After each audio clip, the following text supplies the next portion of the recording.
누가복음 14장은 1절의 안식일에 예수께서 한 바리새인의 지도자의 집에 떡 잡수시러 들어가시니라고 잔치로 시작해서 잔치에 대한 이야기들을 하고 있습니다.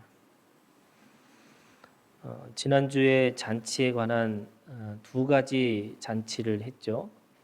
초대를 받는 자와 초대를 하는 자의 그 잔치가 어떻게 잔치의 삶으로 살 것이냐라고 하는 것을 이야기했습니다. 그 이야기를 듣고 나서 7절에 오늘 말씀에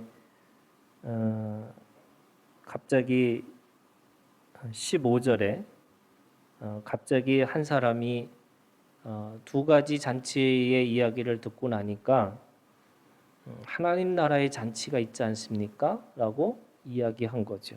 그게 15절에 하나님의 나라에서 떡을 먹는 자는 복되도다 라고 이렇게 말한 겁니다. 영생의 세계에 있는 하나님 나라의 잔치를 말하고 있는 거죠.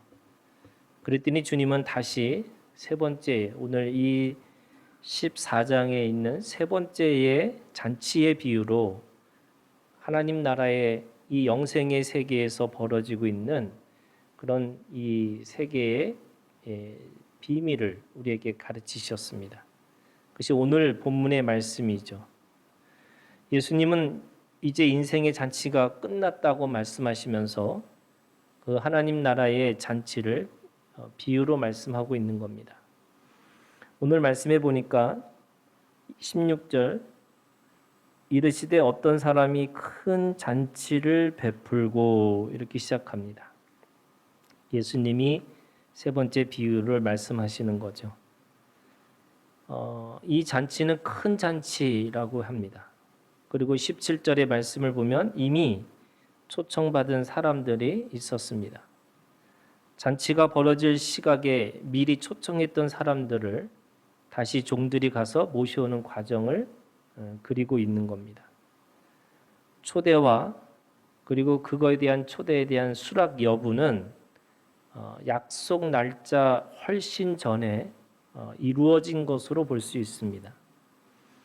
존경의 표시로 종을 보내서 정한 시간에 그 손님들을 집으로 모셔오는 것이 유대인들의 관례였기 때문에 그 종들에게 그들을 모셔오라고 하는 것이 오늘 비유의 말씀입니다. 그런데 초대를 하고요, 확인까지 했던 사람들이 지금 초대를 회피하고 있습니다. 초대자를 무시하는 태도로 보인 거죠.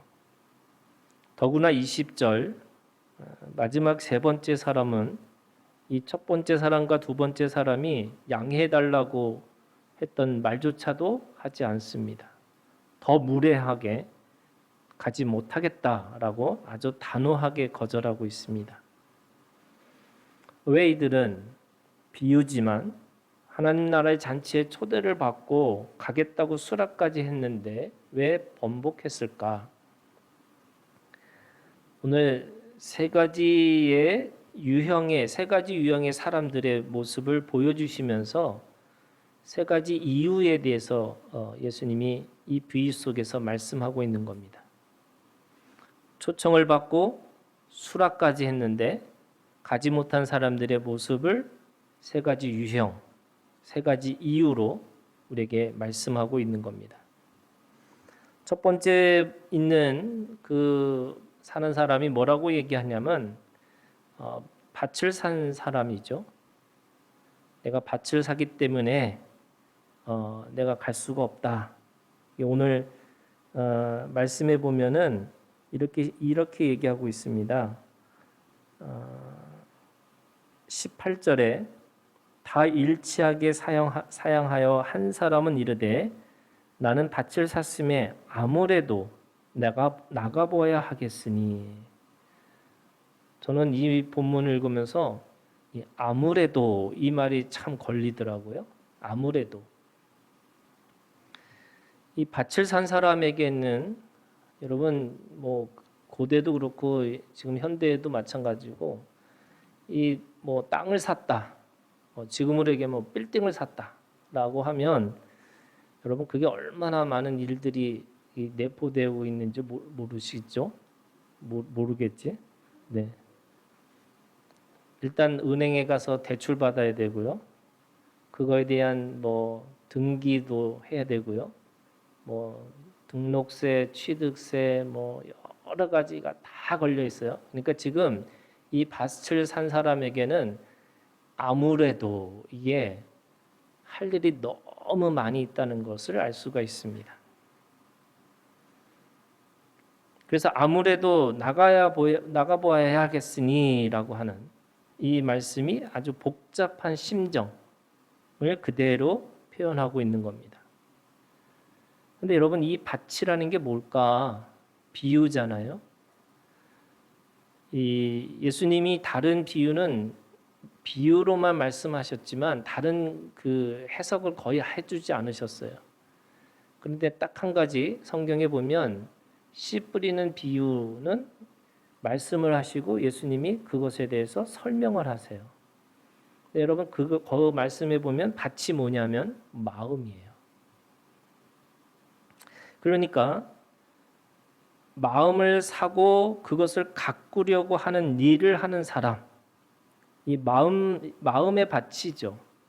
그러니까 이 사람은 자기의 마음의 노력과 마음의 수련을 하고 있는 사람입니다. 하나님 나라의 잔치에 참여하지 못하는 사람들의 첫 번째 유형은 자기 스스로 마음을 끊임없이 수련하려고 하는 사람들입니다. 마음의 훈련, 마음의 수련, 그게 어느 정도 가능하겠죠. 그런데 진정한 그것이 영원한 평안과 평안한 안정을 줄 수 있을까? 절대로 불가능하다는 것이 성경에 있는 우리에게 주시는 진리의 말씀입니다. 마음을 들여다보려는 것이 맞지만 그 마음의 노력, 마음의 수련으로 결코 하나님의 나라를 경험할 수 없다는 겁니다. 바리새인들이 그런 사람들이죠. 종교 생활하는 사람들입니다. 거룩함을 지키기 위해 끊임없이 마음의 노력과 마음의 수련을 하는 것을 통해서 자신이 가지고 있는 이 삶에 대해서 뭔가 그 안정과 평안을 구하고 있는 사람들입니다. 그러나 우리가 너무나 잘 알고 있는 것처럼 종교 생활이라는 것은 겉과 속이 다릅니다. 종교의 옷을 입고 자신의 거룩함을 드러내기 위해서 가식과 가면을 쓰고 살려고 하는 사람들입니다. 그럼 무엇을 해야 될까요? 엄밀히 따지면 마음을 지키고 마음을 내어드리는 것을 해야 되는 겁니다. 마음을 지킨다는 것은 말씀을 마음에 품고 그리고 말씀을 담고 있는 노력을 해야 되는 거죠. 내가 마음을 지킬 수 없기 때문에 말씀이 머물 수 있도록 내 마음을 내어드리는 겁니다.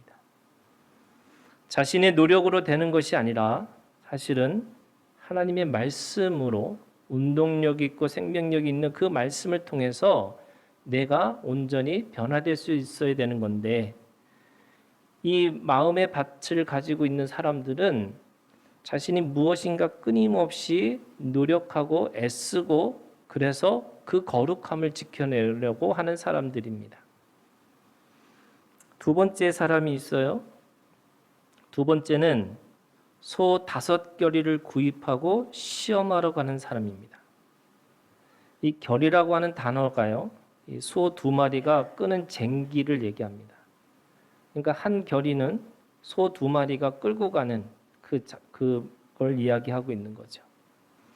그러니까 이 사람은 지금 5겨리라고 했으니까 그 5겨리가 소가 10마리인 거죠. 소 10마리를 구입한 겁니다. 그리고 그것을 시험하러 가야 한다고 말해요. 여기서 말하는 시험이라는 건 증명하는 겁니다. 다시 말해서 소가 끌고 있는 힘, 소가 하고자 하는 그 일의 능력을 지금 시험하고자, 증명하고자 하는 사람인 거죠. 뭐 요즘으로 얘기하면 새 자동차 사가지고 아니면 새 컴퓨터 사고 새 핸드폰 사가지고 열심히 그 성능을 좀 증명해 보려고 한다. 이렇게 얘기하는 겁니다. 똑같이 비유의 말씀이죠. 이게 뭐예요? 이게 능력과 힘입니다. 자신의 능력과 힘을 드러내기 위해 살고 있는 유형의 사람들입니다.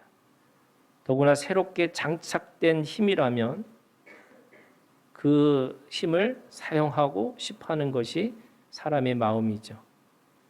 자신의 능력과 힘으로 무엇인가 이룰 수 있다고 착각하는 삶입니다. 그래서 인생이 늘 시험이에요. 증명입니다. 그 증명하는 자신의 능력과 힘을 증명하는 것으로 자신의 존재감을 찾으려고 합니다.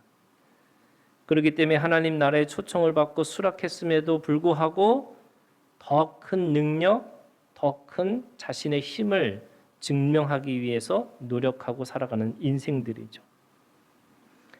이 사람들은 일과 자신을 동일시합니다.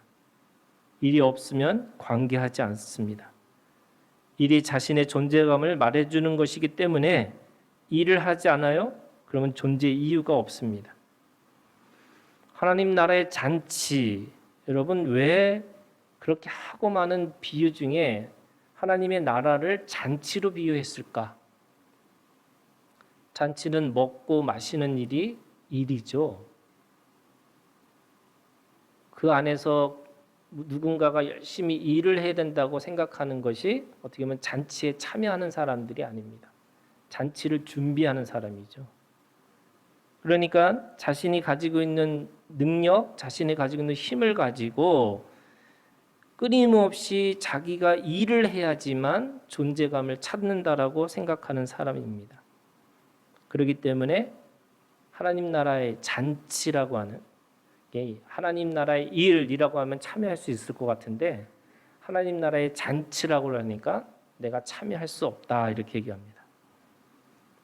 세 번째 사람은요, 장가든 사람입니다.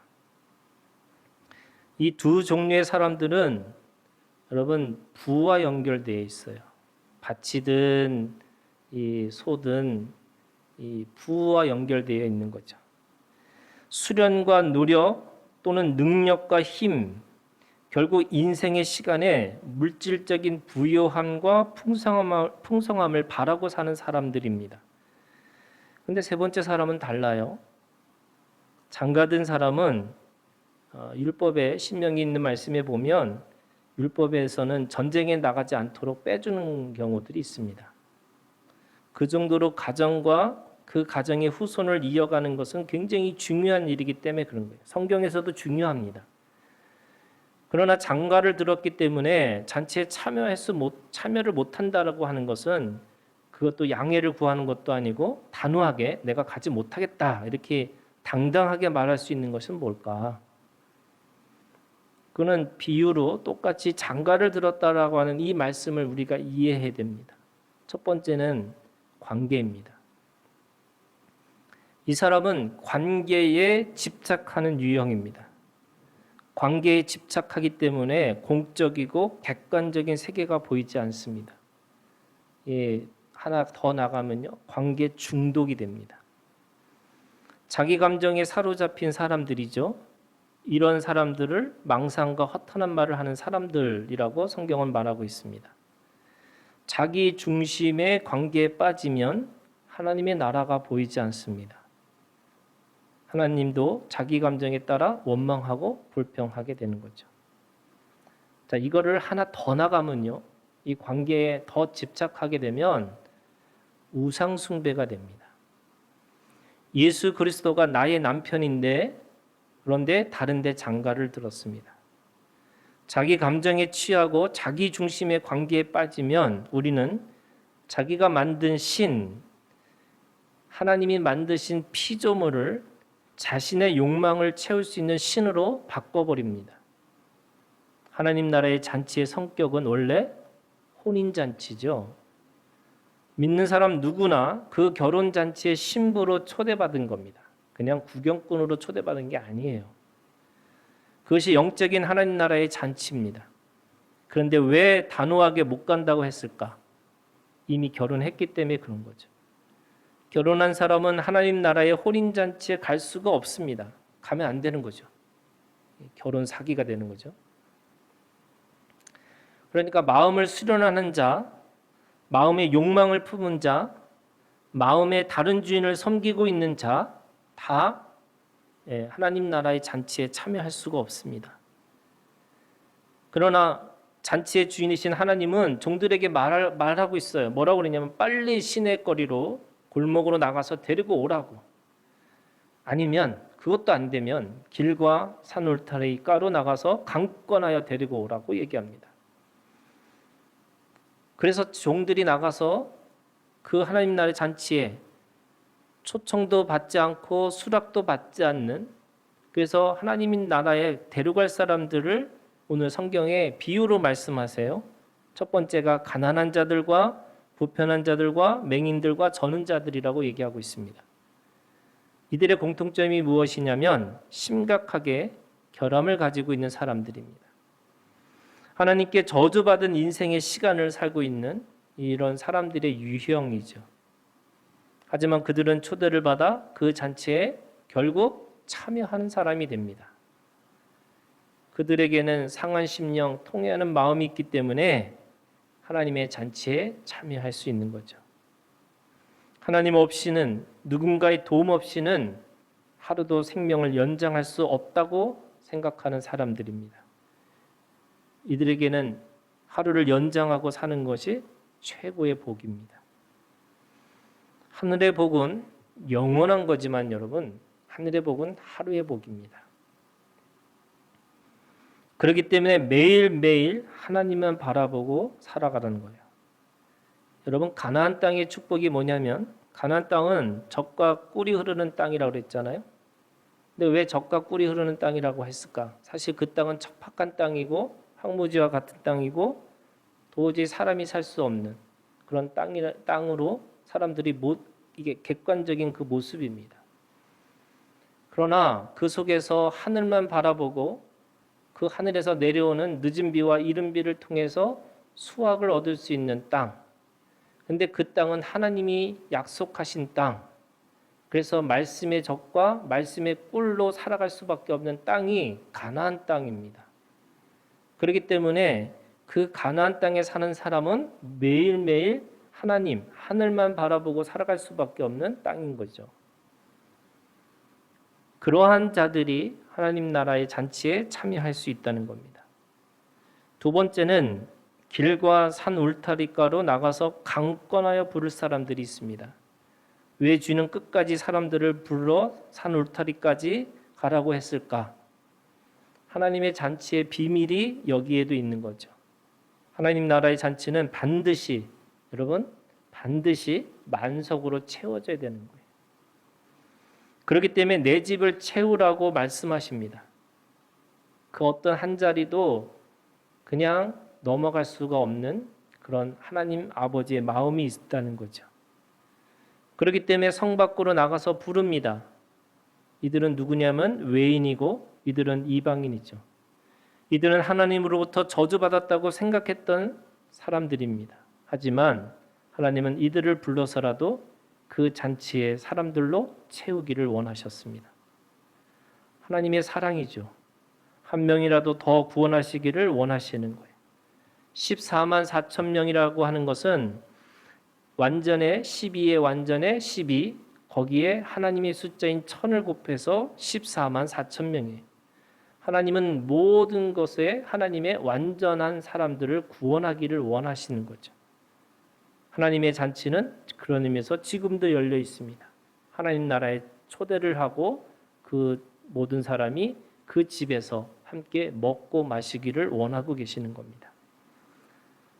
자, 이 원형의 모습이 이사야 25장 6절에서 8절에 있는 말씀입니다. 이사야가 환상을 보고 하나님 나라의 잔치, 그 연회에 대해서 지금 보고 있는 거예요. 이 비전으로 본 하나님 나라 잔치는 어떤 잔치일까? 첫 번째는요, 만민을 부르는 잔치입니다. 유대인이라는 혈연을 넘어서 그 모든 사람들이 그 안에 오기를 원하시는, 그래서 모든 사람을 부르시는 잔치인 거죠. 오직 믿음으로 가는 이 잔치는 초청을 받은 자도 있지만 거리에서 그날 그 시각에 부르는 사람도 있습니다. 구원의 길은 만민에게 열려 있습니다. 그 그러면 동시에 우리는 주님의 종으로 모든 사람에게 전할 사명이 있습니다. 듣든지 말든지 우리는 입을 벌려 주님의 잔치에 누군가를 초청해야 되는 거죠. 내가 보기에 저 사람 구원받지 않았으면 좋겠다 이런 사람이 있어요? 그런 사람이라고 할지라도 오늘 우리가 가지고 있는 편견을 가지고 전하는 것이 아니고 부자든 가난한 사람이든 지식을 가지고 있든 없든 건강하든 건강하지 않든 모든 사람들에게 하나님 나라의 잔치에 초대를 해야 하고 그 메시지를 가지고 우리가 전할 종의 사명이 있는 겁니다. 그 하나님 나라의 잔치에는요. 오늘 말씀의 25장 오늘 이 말씀에 보면 6절부터 8절에 거기에 그곳에 있는 음식이 기름진 것과 오래 저장하였던 포도주로 이렇게 시작해요. 그러니까 그 기름진 것과 포도주로 연회를 베푸셨습니다. 주님의 피와 살이 포도주가 되고 떡이 되셨죠. 주님은 그 잔치를 베푸시고 스스로 모든 사람들에게 먹히는 음식이 되셨습니다. 주님의 먹힘으로 모든 사람들에게 영원한 양식이 되었고 하나님 나라의 잔치는 주님을 먹고 마시는 영원한 양식으로 영원한 생명을 얻게 되어 있습니다. 이게 무슨 말이냐면요. 여러분 오늘 우리가 하나님 앞에서 왜 사람들이 밭을 사야 되고 왜 자기가 뭔가 일을 해야 되고 왜 내가 또 다른 뭔가를 해야 된다고 생각하냐면 그 음식 잔치에 자기가 자격을 가지려고 하는 건데 그 자격이 뭐냐면 계속 뭔가 음식을 만들어내야 된다고 생각하는 거예요. 그런데 주님은 그 음식의 그 모든 잔치의 음식조차도 주님이 되신 거예요. 주님이 떡이시고 주님이 포도주가 되셔서 그 살과 피로 우리에게 먹힐 음식이 되셨다는 겁니다. 주님은 잔치를 베푼 사람이기도 하고 종의 모습으로 부르러 간 사람이기도 하고 떡이 되셨고 포도주가 되셨습니다. 주님은 만민에게 모든 것이 되셨습니다. 우리는 그 부르심과 세우심과 보내심의 믿음으로 반응하기만 하면 됩니다. 그 잔치에 참여하는 자가 되는 거예요. 그러나 무엇을 해야 한다고 하는 의무감 또는 책임감 때문에 사람들은 자신의 마음을 수련하거나 내가 뭔가 일을 해서 하나님 앞에 기쁘게 해야 되지 않을까라고 착각하고 있는 거죠. 오직 믿음만 가능한 거죠. 그렇기 때문에 이 잔치는 7절부터 8절까지 모든 것을 제하는 잔치입니다. 여러분 잔치에는 내가 뭔가 가져가야 된다고 해서 뭔가를 더해지는 것이 잔치라고 생각하는 거예요. 미국의 파티 중에 하나가 자기가 자기 음식을 가지고 가는 파티가 있어요.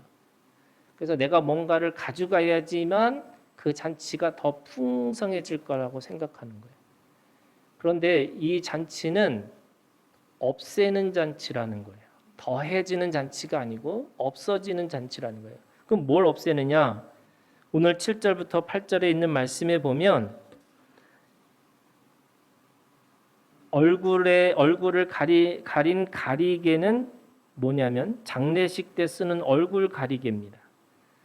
열방 위에 덮인 덮개는 수의를 말하고 있습니다. 무슨 말이냐면 그 죽음의 장례가 끝나는 잔치예요.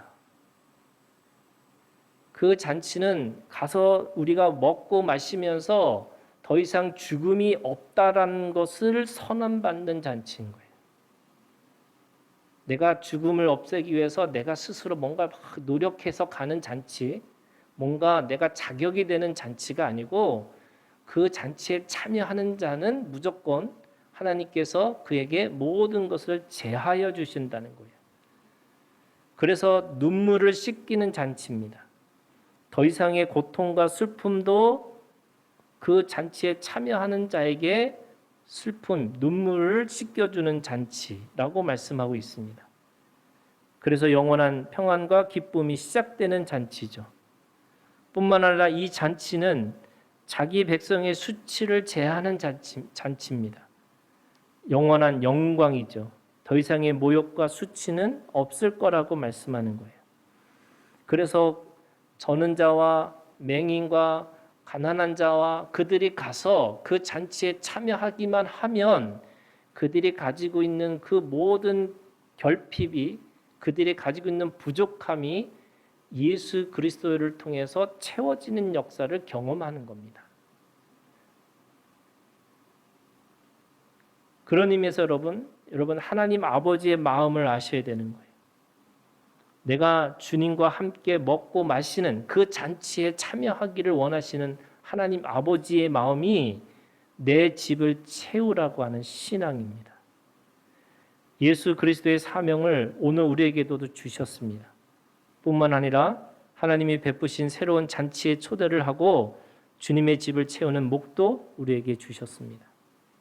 그러기에 우리는 집을 채우는 이 네 가지 신앙을 여러분 가지셔야 됩니다. 첫 번째, 여러분, 그 집에서 채워지는 이 경험을 하기 위해서 네 가지 신앙이 있어야 되는데, 첫 번째는요, 양식을 일치시키셔야 됩니다. 이게 말씀 신앙이에요. 세상에 먹을 것이 너무나 많이 있습니다. 그래서 우리는 마음 공부하는 것이 너무나 많이 있죠. 그래서 마음을 닫고 수련하는 방식은 너무나 차고 넘칩니다. 그러나 우리의 영의 양식은 한 가지라는 거예요. 그걸 말씀 공부입니다. 힘들고 어렵더라도 시간을 사용해서 여러분 말씀 공부하셔야 됩니다. 안 그러면 나도 모르게 세상의 양식을 가지고 세상의 몸을 만들게 되어 있습니다. 세상의 가치로 만든 몸을 자랑하고 우리가 살 수가 있습니다. 그것이 뭐예요? 밭을 사려고 하고 소를 사려고 하고 다른 것과 장가를 가려고 하는 마음이에요. 우리가 하나님 앞에서 그 잔치에 참여할 수 있는 마음은 그 말씀을 통해서 말씀으로 내가 먹고 마시겠다고 결정하는 겁니다. 두 번째, 여러분, 그 잔치에 참여하는 자, 그 집에서 영원히 살기 위해서는 여러분들의 입맛을 맞추셔야 됩니다. 결혼 생활과 가정 생활에서 입맛을 맞추고 사는 것이 화목해지는 첫 번째 조건이라고 해요. 그걸 뭐라고 그러냐면 교회 신앙입니다. 교회는 조직 이전의 몸입니다. 교회는 사람들의 공동체 이전의 하나님 나라의 백성들입니다.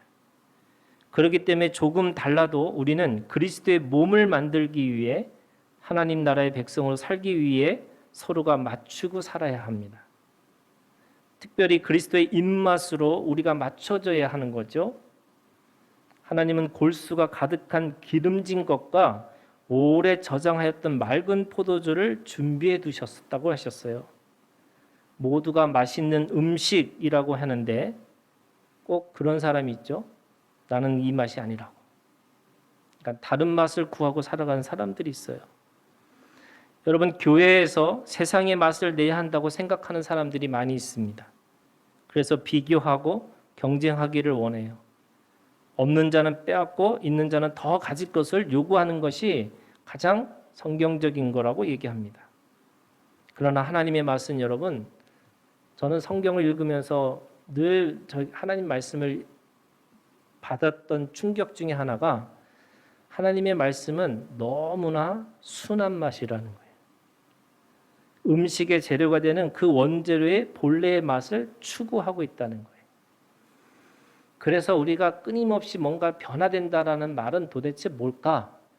사람들이 말씀을 공부하고 뭐를 하면서 계속 자기의 성장을 이야기합니다. 그런데 정작 그 성장이 어떤 의미냐면 세상에 가지고 있는 기준의 성장이에요. 그래서 다른 사람보다 경쟁력이 있고 다른 사람보다 뭔가 힘을 가졌다고 생각하는 겁니다. 그게 뭐예요? 어떻게 보면 이 결의를 가지고 자신의 능력과 자신의 힘을 증명하려고 하는 사람과 같습니다.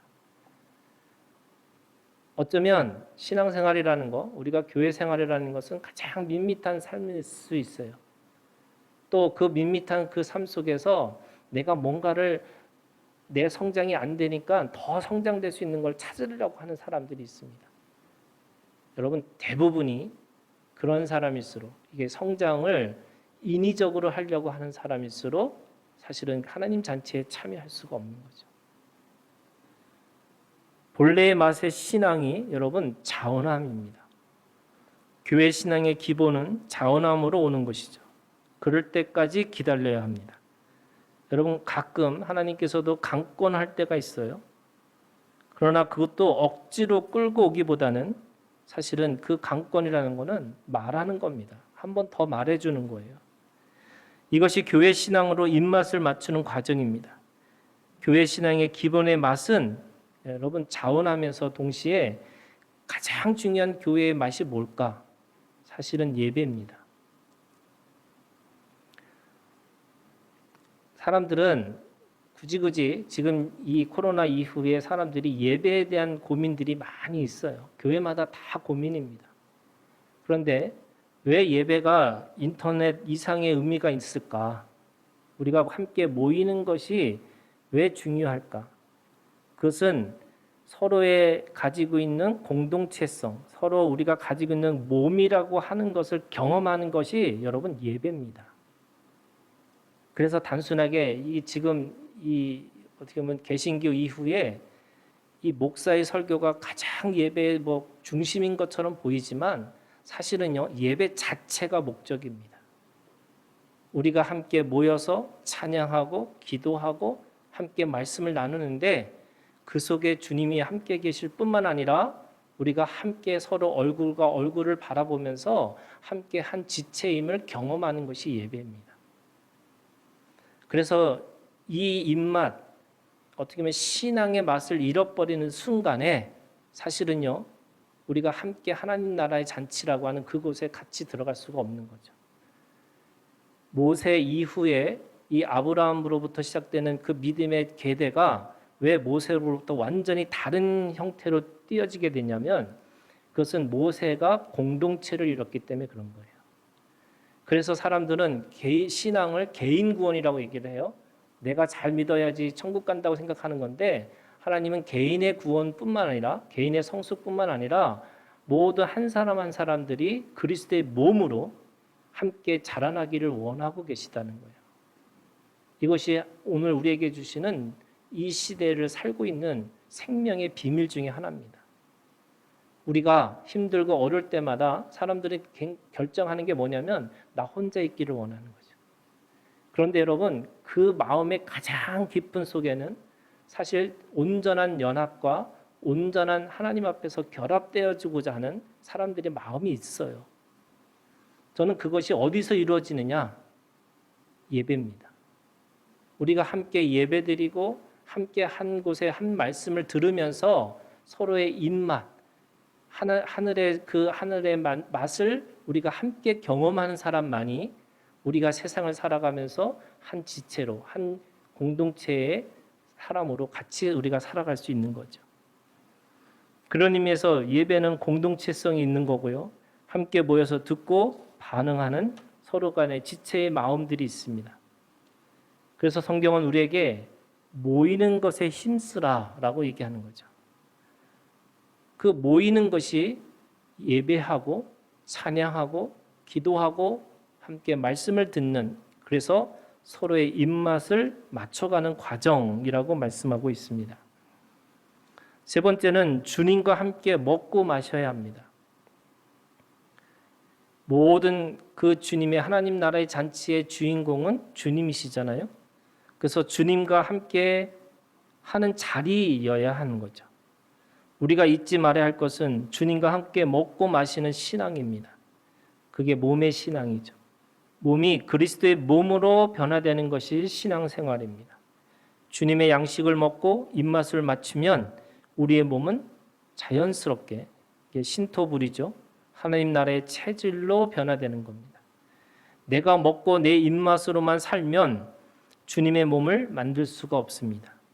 체질이 다르기 때문에 서로가 함께 그 일치하는 삶으로 살아갈 수가 없습니다. 마지막으로 우리가 이 잔치, 내 집을 채우는 이 믿음이라는 건 뭐냐? 나누는 겁니다. 이 잔치에 만민을 부르셨어요. 그러면 오늘 우리도 함께 나누는 일을 해야 하는 거죠.